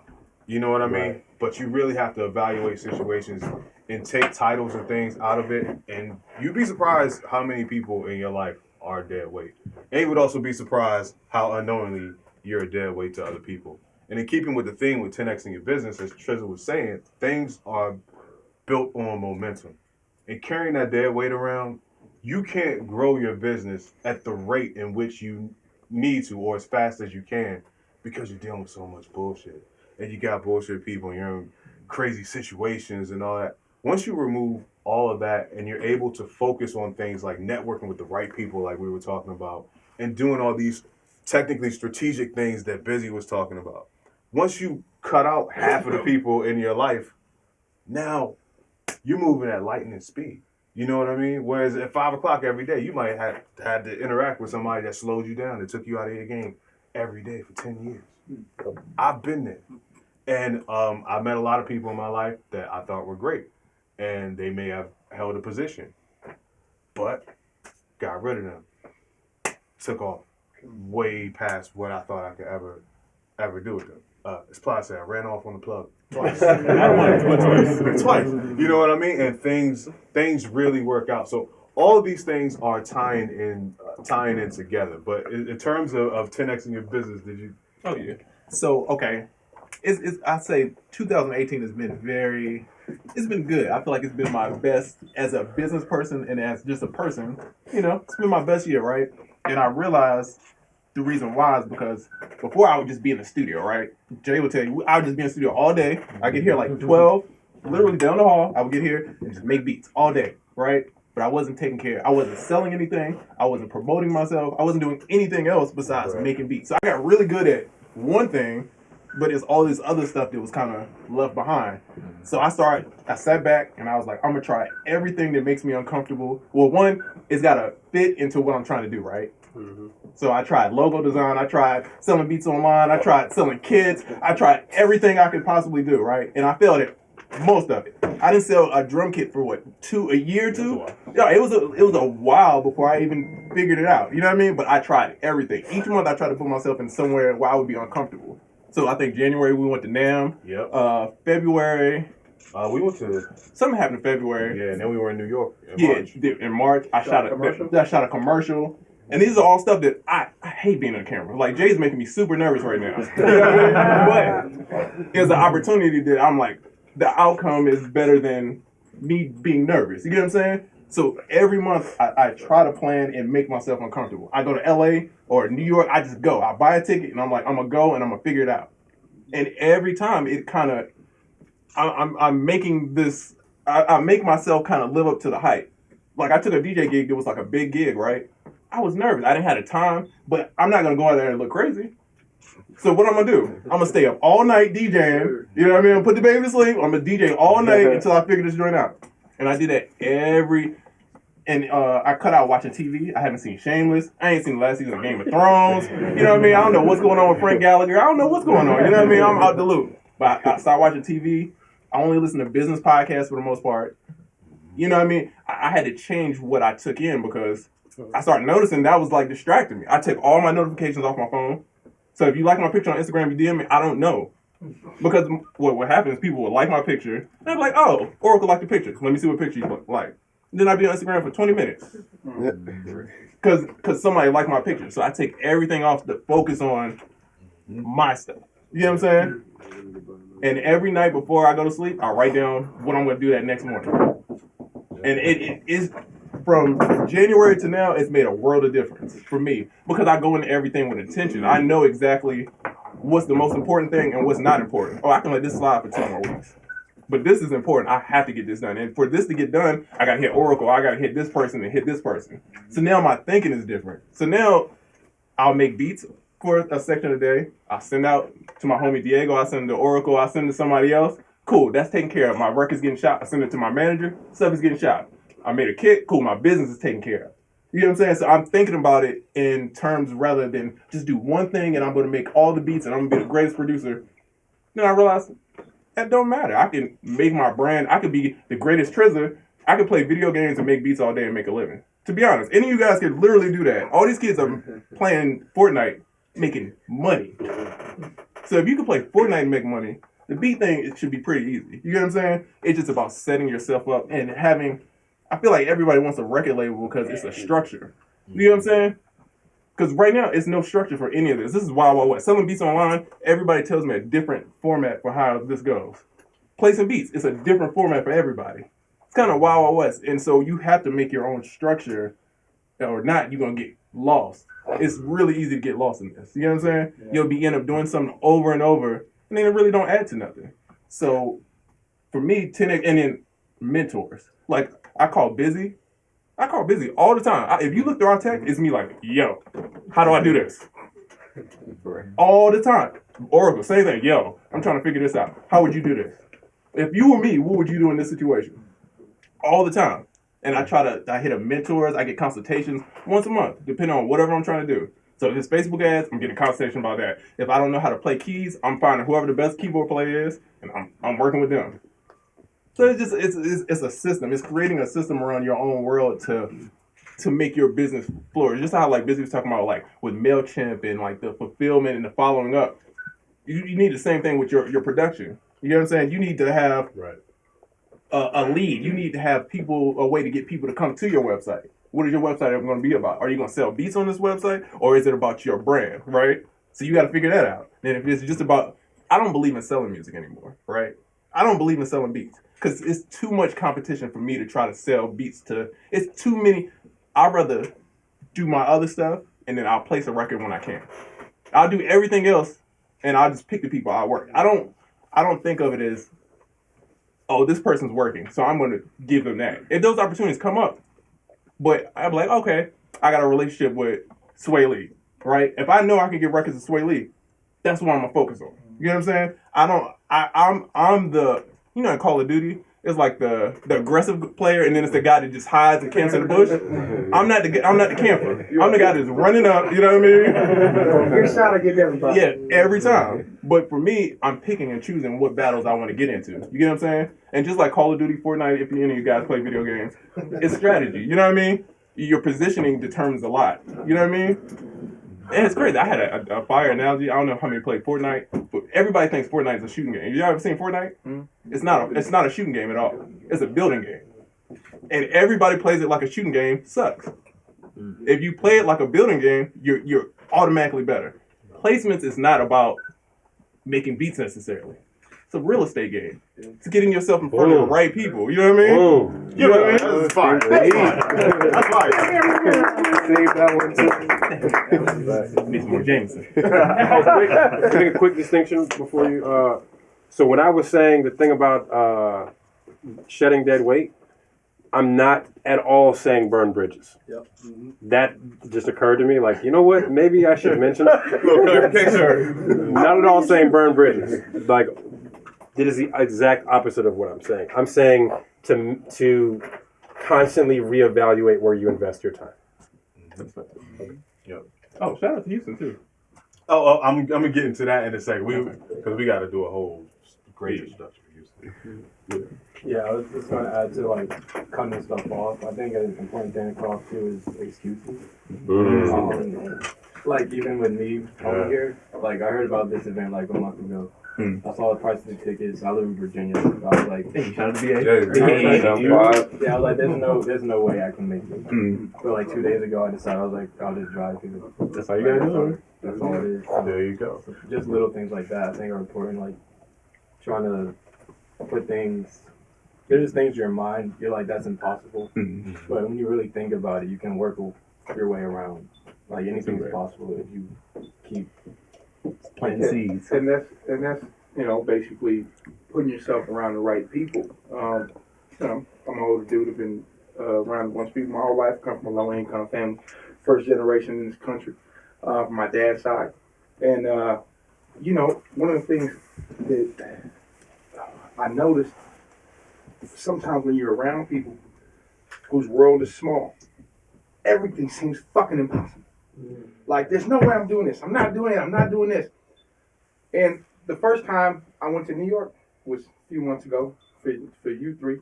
And in that situation, I'm like, I've never been to New York. I'm about to go out there by myself. And I'm starting to think, motherfucker, you are talking yourself out. Like, you are giving yourself excuses. Go the fuck out there. Do what you got to do. Accept what's going to come. Because one thing I noticed about life, and this is just me, you might not always get what the fuck you want, but you're going to get what you need. And that's a guarantee. And when I got out there, being around you guys, being around other people, I got what I needed. Looking at y'all and talking to dudes like Crucial Keys from the first time, they look at me like, motherfucker, what's the problem? That's exactly what I'm saying. What's the problem? Exactly. It's like, what's the problem? And the truth is, the only problem is, I think I read it in somebody's book. It might have been Gary Vee. You just got to give yourself permission. Yeah. Sometimes you got to look yourself in the mirror and say, what the fuck? What's holding you back? And most of the time, 99% of the time, it's just you. Bro, I'm gonna tell you something about excuses. This is something really good to remember. When you start doing any of these jobs that we're talking about full time, you're like a full time entrepreneur. When you get into that position, you literally excuses don't work at all. So like when I tell you have to get over excuses, you have excuses don't pay any bills, and if you don't do what you need to do to get money, there's no money. You understand what I'm saying? There's nobody over your shoulder saying, hey, did you turn in that TPS report, right? It doesn't happen. You literally, if you don't get up in the morning and discipline yourself to do what you need to do, to like get out there and constantly be fielding for new clients and the whole, whatever it takes for you to get a check, if you're not doing that stuff, you will fail. And the worst part about it is if you allow these excuses to start creeping in, when you start to fail, it only makes it harder because now you have more weight on you. Bills are coming. Weight. Your family going through things. They need you. And now you're working harder because you're trying to get back to the check. More weight. And it just wait. So when I tell you, like, abandon all the excuses now and get really fearless and just learn to just jump out there and do what you have to do strategically, but just jump out there and be fearless. That is the only way to do it. I want to caveat to what AJ was just saying. That's very true. I've been with them Quantize before they even had a name. They were doing polls like, hey, what should we be, right? But I would tell you this. One thing that I've learned from this podcast, and I've grown tremendously in 2018, from going from no placements to we recently got the XXL placement, my crew and I. Congratulations. But, yeah, that's cool. But just like they're saying, that means absolutely nothing, right? I used to believe, once I get one placement, I'm in there. It means nothing, right? And what I mean by that is you have to be present, right? These things like this, the networking experience is just talking to people. That's what separates you. If you can't be physically present, they have podcasts. So like when they were talking about excuses and things like that, if you know every week they do on Quantize, they see who enters the room every week. Yeah. If you don't even take a time to watch it on YouTube, watch the replay, something, and then you're saying, why not me? But you're not learning anything. You're making the same mistakes over and over. I too made those mistakes, right? But what does he say? Go to his webpage. The first thing that you notice, other than Sound Oracle, is going to say, be different, be dope. That's it. If you're doing the same thing that everybody else is doing, you're not going to win that way. If you say, "Oh, I like trap beats," how many other producers are doing trap beats and pitching them to the same artist? And if you don't have a name, it's really not going to go anywhere. Mm-hmm. So you have to like Busy Works was saying, you got to outthink all these other producers that are in the same barrel trying to get to the same artist, and it's hard. So if you see that, they have TV commercials, right? They have music behind TV commercials. Yeah. They have Trisha has got a movie placement. Superfly. Yeah, exactly. Like if you're not thinking, if you're watching a movie, you're like, man, I could do my music. Right. Why am I not wasting, but saying, oh, I have all this patience. One day, this artist is going to think of me. That may not happen. So you have to outthink your competition. While they're pitching all these artists and having this patience, I'm not going to be the guy in the bush. Exactly. I'm going to run over the hill, but I may get shot. But guess what? I'll be first, though. That is That's right. So I want to add what he's saying and double up on what Trisha said with real estate, because pretty much I study real estate and music. It's like my life right now. There are so many different ways to make money in real estate. It's crazy. You got commercial, whether you're talking about residential commercial or business commercial. You got C notes, you got wholesale, burrs, rentals, everything. Until you focus on what exactly you're going to do in real estate, you will be lost. Like if you're saying, I want to do this, you have to have different exit plans. Like if you're going into a flip, but you can't flip it. If you can't flip it, well, now you got to turn that flip into a rental. If you can't make it a rental, okay, now maybe you can try to do a wholesale to somebody else who can invest it somewhere else. Mm-hmm. So what I've been trying to do, merge the two together, is do the same thing and treat the music as real estate. That's right. Well, so go ahead. I was just going to speak to ER's point about consistency. Mm. Real quick, I don't know what point you were more probably immediate to that. Go ahead. I'm sorry. Yeah, no, man. Back to consistency real quick. It's like, okay, you made $4,000.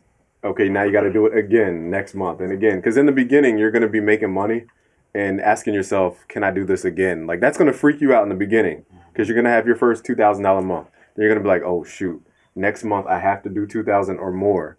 And then you make it, and then you're like, wow, I did it again. And you got to do it, and then you grow, okay? So your first $1 million is going to be literally, you're not going to know what you're doing. Just, if you're not at the $1 million mark, you don't know what you're doing. So don't, like, get obsessed about, like, all the little details. That made me feel better. Well, that's all I just say, though. It's point of consistency. So what I was going to say is one of the things that I love that we've been talking about a lot is that we all like to learn things, and we're all good at reinventing ourselves when we need to. You know what I mean? Like literally every one of us has talked about that today. Like, and so what I learned to do, because as creative people, how many creative people in here? Because we're mostly creative. Okay. So as creative people, I don't know if y'all are like me in that way, but I get bored very easily. Right? So I was the king of like not completing ideas before. So what I decided to do was, so I love talking about this. All right, so this literally changed my whole entire life, this mentality, right? So what I would do is I would say, oh, I like this idea. And I would walk over here and I would get bored. And then I'd be like, and then I'd step back, right? And I'd be like, ooh, there's this cool thing over here. And I would start learning this new thing. And then I would come right back, right? And I kept doing this my whole life, like trying new things, like literally. But the thing is, if you have a really good idea of the general proximity of what it is that you want to do, you don't have to be super specific. Like, so you were talking about real estate. The one thing that you didn't mention is that if you create this funnel, right? So like, let's say this is the funnel. If I take a step over here and I'm like, okay, I like mixing. And I step over here and I'm like, I'm bored of mixing today. I want to track audio. I'm still stepping forward because all these things, I'm learning things that are teaching me things about the other things I'm learning. That's a huge thing, right? So if you want to study photography, then study photography. And if you get bored, study light. And if you get bored of light, then study lenses. And if you get bored of studying lenses, then study cinematography. And if you get bored of that, study. But all those things should really be in alignment with one another. So like when you get bored of one thing, you might pick up a book about a different business practice that adds to your life. And you're doing the same exact thing right now. Jeremy's talking about how he reads books all the time, right? He just goes out and tries stuff. So just try to, as creative people, right? Like just try to figure out the general path, which can totally change. But if while you're in that path, try to take steps to give yourself different things that'll occupy your attention, but allow you to keep moving forward. There's still a barrier there so that you're moving forward. When you start to going all the way over here and then all the way to hell over there and all this other kind of stuff, it really slows down your momentum. That's a huge thing. So it's better to kind of funnel your focus if you can't identify the one thing, right? Like, so going to school, going to college, you get exposed to all these different pieces of information. I guess I can sit down now. But you're getting exposed to all this new information. You know what I mean? And you're like, most of the people I know that went to school for something didn't get that degree because they decided that they didn't like it. You know what I mean? But it's like, while you're in school, it shouldn't take you going to school. It shouldn't take you going to school to figure out you don't want to do something. That's what I'm saying. Like, if you know that you want to do something, like if you have an idea that you want to do something, you shouldn't be waiting until you're in college to do it. You should be starting it today. Like my kids, I'm telling my kid wants to go to art school. So we had him start doing art stuff while he was younger. We got him set up with a visual artist that was really, really, really talented, that is a great entrepreneur, that took him under his wing and started exposing him to it. And then he actually decided, yeah, I like this. So he started doing it more. You know what I mean? So that's kind of what I'm getting at is like, if you have the idea that you want to do something, start learning it, picking up the information. We're talking about getting rid of like dead weight and focusing the way, Trezor was saying, hey, like, instead of, watching Game of Thrones, I'm going to, listen to this business podcast. Like, instead of you going out on a date, you might pick up a book. You know what I mean? Probably, maybe not that. But like, you know what I'm saying? But like different random things, like you make sacrifices, bro. Like, there's literally times I'll turn on a YouTube video when I'm cleaning the studio, or like when I'm shaving, or whatever. You know what I mean? Like, make good use of your time, because that's the one thing you can't trade is time. So like, as much as you can, digest that information and be around other people that are going to help feed you that information, and that'll really help. Because one thing I'll tell you too is like, the things that I thought I was the best at, my community were the people that helped me to realize I was an engineer. That wasn't me. That was the people around me. You know what I mean? They were like, bro, like, you're really good at this. You know what I mean? No, I'm a producer, bro. I'm a producer. But I kept good people around me, and over time, I was able to see, like, yo, you're right. I actually enjoy this. You know what I mean? You spoke on something. There's a book called Mastery. It's not the one by Robert Greene. I can't think of the author. Like, it's like Daniel Goldman or something. But it talks about the different... You have to see the book, but you're speaking about dabbling, which is you'll get the excitement of like learning a new thing, and then you reach an obstacle, and then you reach stagnation. So you reach a peak. So you're like the height of joy. Then you start going down a little bit. You get scared.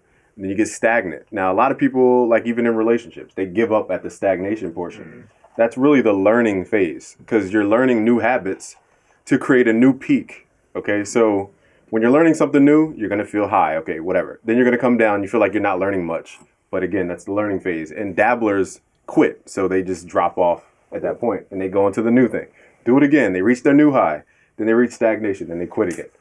So think of stagnation not like death, not like a flat line, but like the new beginning, like the new zero, if that makes any sense. Right. Like the new ground level, so that your next peak will be higher than the peak you even had in the beginning. And that's how your business should be run too. If you're really growing your business, yeah, it's all to say. But I forget the author for some reason. I'll look it up. What's the plan? We've been rolling. So really quick, we're gonna take a break at 8:30. We're gonna do some shots. Get everybody Some shots. Yeah, we got shots being poured in the Photo kitchen, man. shots? Yeah, photo shots. You can take a picture while you drink, whatever. So we have a couple minutes, maybe 10 or 15 minutes. I want to open it up to just some Q&A. If there any anything. Like if you want the drum smack, beats, Talk placements, about, whatever. like movies, getting gigs for like movies, Netflix, all that type of stuff, commercials, things like that. That's what I want to do, like really, because I really want to jump into like soundtracks and stuff like that. That's like really my. I wish I knew somebody that just recently got a movie soundtrack. Hey. Placement. How did you do it? Well, that one was a little different because I'm in a publishing deal, right? So your publisher, that's what their job is. They're supposed to look for work for you. You know what I'm saying? That's why you signed the deal. So that's how that one came about. But kind of in a way. Basically, me and Diego, my homeboy, y'all probably seen him on the podcast or, we work together all the time. So I sent him this record. Rico writes this record. This song was done in 2014. This on this movie then. And so I had forgot all about it. You know what I mean? So I'm sitting there and they hit me like, well, we need the files. Can't file the files anyway. Yeah, terrible experience. I had to refine and all kinds of stuff. But the thing is, my publisher basically set that up. But I've done stuff with like Rihanna had a show was Style to Rock, I believe. I did a lot of music for that. I think I did some Kardashian music for the TV show. And how I got into that was I was in LA, and it's these smaller companies that's what they do. They just like license music out and they shop it out. And there's big companies that do it, but they try to charge you. They try to do this whole like, you pay us $300 and we're gonna do this. This guy I literally knew. I had a relationship with him, and he was like, yo, and it's a format for it too. So if you're gonna get into that, look at the format because they have to have sting outs. It's weird. It's like those little one hits, you know what I'm talking about, the little stingers. They love that. So you have to have it formatted the right way. But I would go to smaller companies, bro. Don't go to those like, oh, Taxi, you paid $300. Pump audio, yeah, because if it's just to sign up and you can just submit, everybody's gonna do it. I would go try to find a company and build something with somebody from there and then submit stuff to it. Yeah. What I've done, back up on that, I haven't had a lot of luck with it yet, no response. But I found out the dude who is supposedly the person who is in charge of the music department at Netflix. You can find him on LinkedIn. Oh, word. And you can reach out to him. Trezor had a great point about finding the smaller companies because chances are you can speak with somebody that can really make some decisions versus just being a name and a large pool of producers at this company. With larger companies, I found they've done things like they would change the title to my submissions. So you wouldn't get credit for your composition because it's not what the title, just switching the title can remove your credit. Those are just things I found with the larger companies. Not saying that all of them are doing that, but it wasn't until I found these smaller companies through meeting people at networking events that I was able to get anything. I've done stuff on National Geographic, like Housewives, I got a lot of stuff on Animal Planet, and just random. Living hip hop. Right. And building with people like Cosign from the interns, that's my guy. He's now at BET on Man Cave. And so now he's doing stuff, and I just finished talking to him the other day, and now I'm about to get into some stuff with him. But that goes back to the relationships. Because I've known that guy for probably like 5 years now. He wasn't into that at all. But you build these relationships with solid people, which goes back to the reputation thing that Jay was talking about, because you never know where either one of you will be in a certain amount of time. So I think it's safe to say, man, relationships save the day. But to answer your question about the music and the film, LinkedIn, great resources, Beats Music said, and I tend to go with smaller companies. And study, but I would say study like the genre of it. Because doing TV and film is different than placements. Right. It's a different mindset too. Because you gotta think, sometimes they're gonna want you to remake popular songs. You know what I'm saying? So it's a different mindset. And it almost, not saying that that's what deterred me from it, but my goal is to be a placement producer, right? I want to hear my songs on the radio, right? Me doing TV stuff didn't add up to that, so I had to cut it out. You know what I'm saying? Facts. So anything that didn't add to my main goal, I cut it out. So that's the only reason I stopped doing TV and stuff. If I get a movie thing, through my publisher or something, great look. You know what I mean? But it's not my main thing, especially with the TV. TV is different. But I would study it, bro. Look at the sting outs. Make sure you know the format, how it should be. Your mixes sound clean. Because and how to submit like the titles and everything. That's all a big part of that whole process. In the back. If you want to go real quick, if you want to go grassroots too, like where are you? Who had the question about the TV and film? Right here. You did. So where are you? Are you in town? I am now, but I'm about to go back to Charlotte for a job. So I mean, it's nothing for me to fly around with it. Well, just to say, there's the Atlanta Film Festival here. Are you going? Yes, now. You see what I'm saying? Are you going to the film festival? Are you talking to indie filmmakers? Because if you once again, like building from the ground up with your brand, like if you know the indie filmmakers, they need you because they don't have a budget. You know what I'm saying? So And you probably don't have a portfolio in that realm. So Right. It's a great way to build a portfolio. I had a quick thing to it. It wasn't irrelevant. For example, Jay, Jay, who's the video producer of this all, just had to do his homework. You have to be like the FBI and the CIA of like finding out the decision makers, right? Because like there's people who make decisions, and if you don't know them, then you're not doing your job. So Jay, for example, had to go through a directory using his resources to find contact information for the people, and he linked up, and he did like what the FBI did. Who's Giuliani or Giuliano? Who brought down the mob? He mapped out every single leadership position and figured out the relationship. If you don't have your own board of like leadership, then you're not even in the beginning of doing what you're trying to do. Jay, you got a room with like the strings drawn all over. Yeah, the strings. That's gonna get him. Hey, afternoon everyone. Wings on Raps is very late, but for extending your brand online presence, that's what I'm mainly trying to do, not necessarily get placement. Would you recommend something like the Facebook promoting and the Instagram buying those ads just to get that presence, or is there success with doing it? Yes and no. Here's the thing, and Busy could teach you a lot more. I feel like he's more experienced than I am, but in my short experience, it's really easy to spend a lot of money on Facebook ads if you have no idea what you're doing, right? Because that's the way it's kind of set up. It's kind of set up generic to where it's like you put money in and they're kind of, so you have to be specific. You got to know who your audience is. You got to know who you're targeting. What do they like? What's their interest? It's not you kind of just sitting, you just kind of, you ever like see that guy and be out, he trying to pass a mixtape out?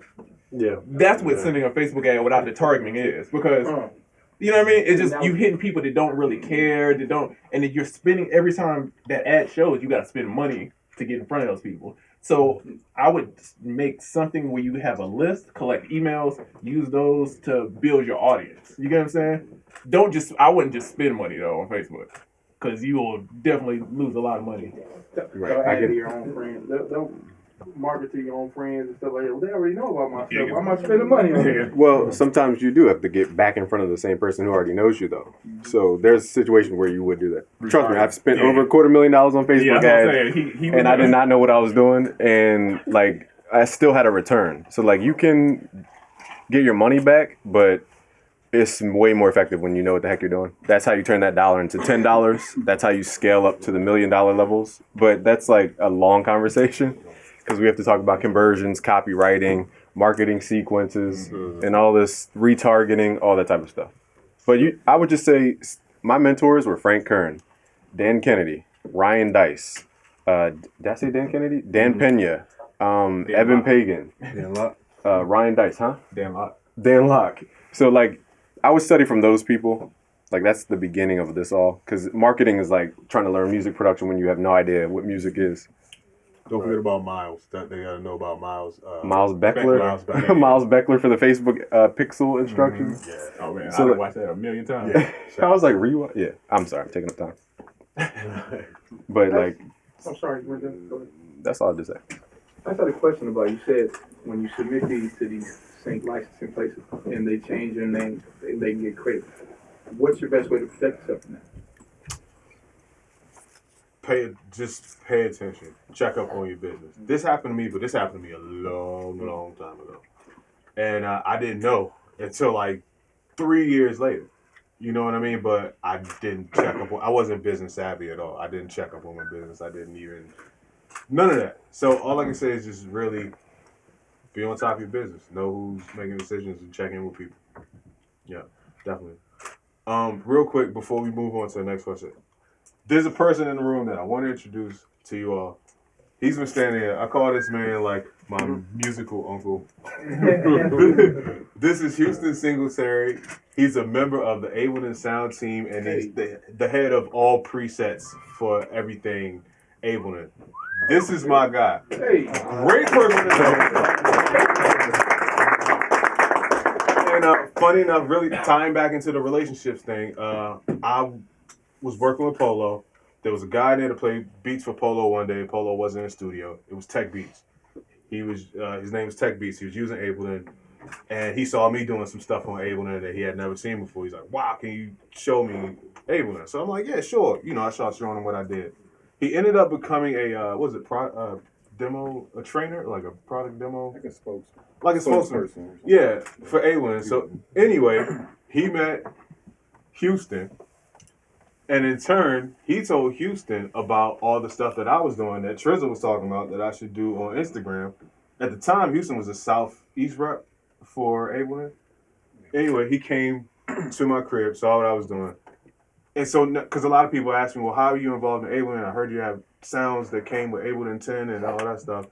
That was through my relationship with Houston, which was based on my relationship with Tech Beats, which was based on my relationship with Polo, which was based on my relationship with a guy named Brian Kidd, which was based on college. All the way back to when I was like 17 years old. Thank you. Good night. So, but do you see the power of developing and maintaining these relationships? So my sounds would have never came with Ableton 10, and I wouldn't have all these things going on with Ableton if it wasn't for maintaining and cultivating those relationships. So I just had to mention that. And I'm just happy to be here and be in town to come one of these. I chat with these guys all the time, and we go back a long ways. And I've got a lot of respect for these two individuals here. Learned a lot about them. But I'm here tonight, you know, just turn my ear. You know, let me know what's going on. I'm sure you get a lot of production tool users and DAW users and FL and Logic and Ableton. So Ableton guy. I love Who uses Push? I need to get one. Faithfully. You gotta talk to that. I just love to talk to you guys. So Listen, I went to Germany. I was in Berlin 2 years ago for the first time in my life. I had never been anywhere like that. And I spoke at Luke in Ableton because of this guy right here. Mm-hmm. So just through that relationship, I've gone out of the country. I've gone to the other side of the pond. Just based on a relationship. So it may seem trivial and it may seem like something you hear all the time, but you will just be surprised how far you can go in life. Hell, it took me on a 9-hour flight overseas, just having a relationship with somebody. So I'm saying all that to say, you're in a room full of like-minded people right now. Take pictures with each other, get each other's screen names, email each other, follow up with each other. You never know in 2 years, 3 years, 5 years, where one of these relationships could get the both of you. Right.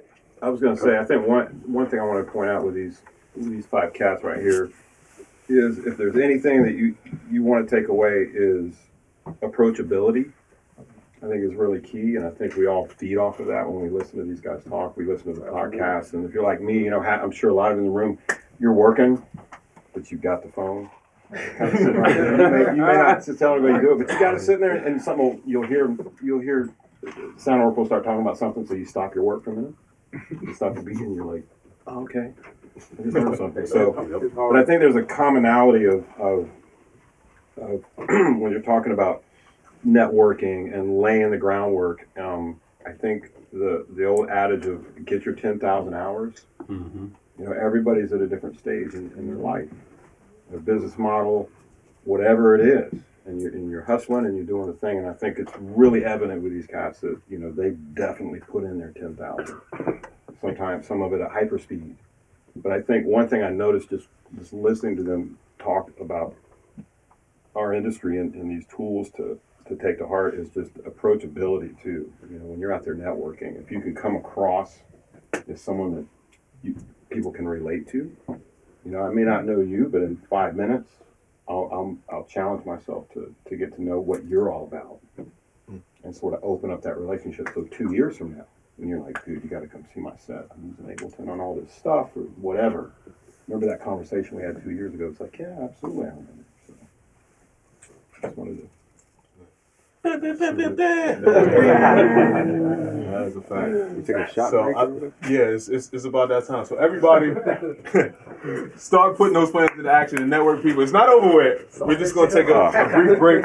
Everybody can get up, stretch, go to the kitchen. We got shots going on in the kitchen, and then we're gonna come back here and we're gonna get into the beat critique for the VIPs. And then after that, Busy has the after party where we can be more approachable and patchwork. So this thing is not stopping here, it's not stopping down, it's not stopping in the studio.